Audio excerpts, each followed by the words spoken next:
महाराष्ट्र की राजनीति और प्रशासनिक गलियारों में एक बार फिर से सामाजिक कार्यकर्ता अन्ना हजारे की चेतावनी ने हलचल मचा दी है। सूचना के अधिकार यानी आरटीआई को लेकर अन्ना हजारे ने राज्य सरकार के खिलाफ मोर्चा खोल दिया है।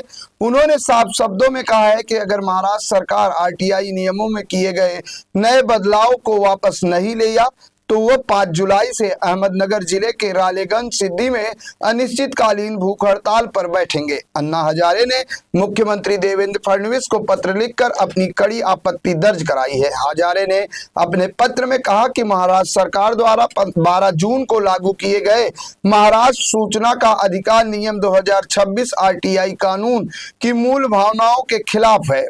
उनका कहना है कि इस नए नियमों से पारदर्शिता कमजोर होगी और आम नागरिकों के लिए जानकारी हासिल करना पहले से ज्यादा मुश्किल हो जाएगा। अन्ना हजारे ने खास तौर पर आरटीआई आवेदन फीस में बढ़ोतरी पर सवाल उठाए हैं। उन्होंने कहा सरकार ने फीस बढ़ाने के पीछे कोई ठोस तर्क या वित्तीय विश्लेषण पेश नहीं किया है।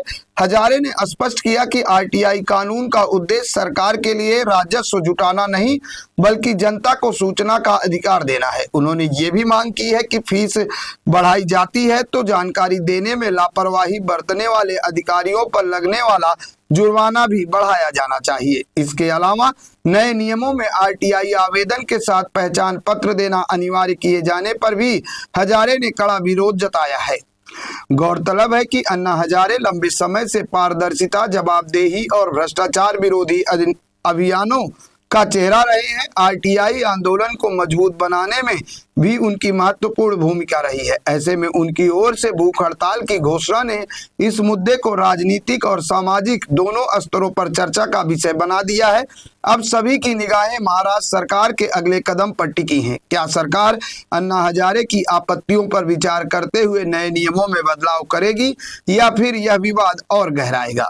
अगर सरकार और अन्ना हजारे के बीच सहमति नहीं बनती है तो 5 जुलाई से शुरू होने वाला प्रस्तावित अनशन राज्य की राजनीति में एक बड़ा मुद्दा बन सकता है। फिलहाल आरटीआई नियमों को लेकर शुरू हुई यह नई लड़ाई पारदर्शिता बनाम प्रशासनिक प्रक्रिया की बहस को फिर से केंद्र में ले आई है और आने वाले दिनों में इस मुद्दे पर सियासी और सामाजिक प्रतिक्रियाएं और तेज होने की संभावना है।